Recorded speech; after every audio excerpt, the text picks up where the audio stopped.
We actually need to establish that people have the English skills to communicate in linguistically demanding contexts. We actually have to look after the safety of the public and to improve our care. And to do that, you've got to communicate well and have good English language skills too.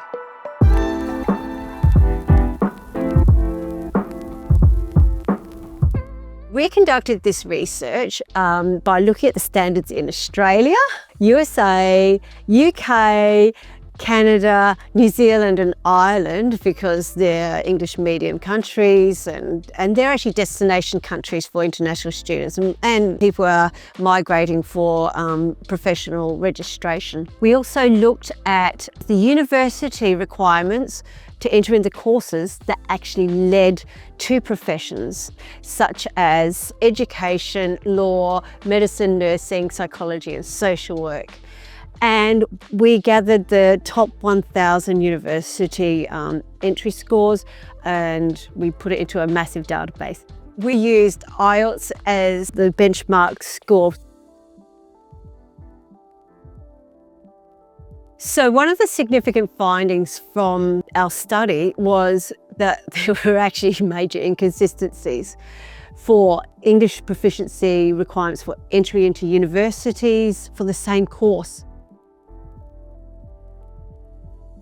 Another finding was that the professions and the university entry requirements or minimum language requirements didn't match up. So you have university students who are doing placements sometimes in their first semester of study and they're practicing on the public, but they haven't actually got the language requirements that are needed for professional registration.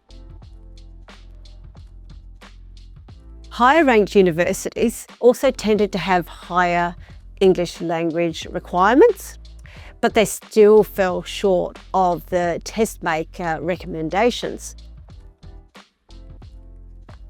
The most surprising thing we found was the clear discrepancy between equivalent scores on tests. This is like saying a certificate is equivalent to a bachelor's degree. That's how stark the difference was sometimes.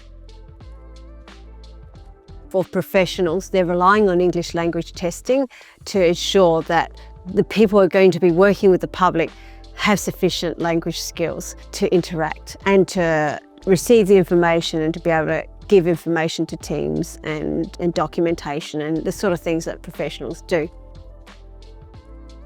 For universities, there's a risk that students may struggle and that they may resort to cheating. The course progression might be slowed down. There might be higher fail rates, or if not higher fail rates, then a lot of stress for the student themselves. When they go on to progress to be professionals, that they may not get the score required, the language proficiency required to practice as a professional. What is worse is that when we have poor score setting and equivalence is that it encourages people to shop around for the easiest option. And so they can buy their way into a better option for them, a better outcome, rather than focusing on what the real issue is here. A person starts to think in English at around an IELTS 7.0, which is really interesting because before that, they're translating in their head, and this is a really slow process.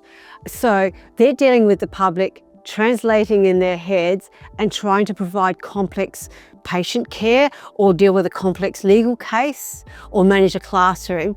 It sort of doesn't work. English language acquisition is like an upside down pyramid. At the lower levels, you just have less area to cover to get a good score. But as you go up better in your skill, you've got broader areas to cover and much more work to sort of get to the top. IELTS scores aren't like the measurements on a ruler. It's more exponential, like an earthquake. So what we find is that errors tend to reduce exponentially, not equal parts.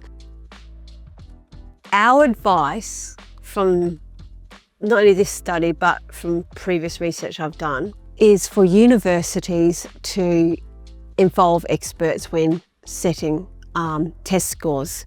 Just maybe ask IELTS to have a consultation with them. It sees that universities have scores which are a bit too low.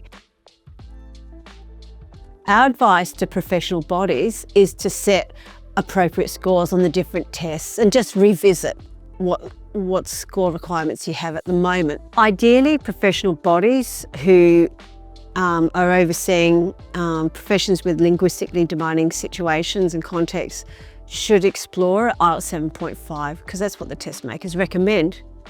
Professional bodies should also consider if they accredit a course where students are involved, that course has the same language requirements as needed for registration, given that the students are going to practice in public. From our research, the key actions that can be taken for professional bodies and universities is to pay close attention to score setting and equivalent score setting, and we recommend that the test makers are involved in this process. And I would probably encourage even national standards to be adopted and to really look at how other countries are setting standards too.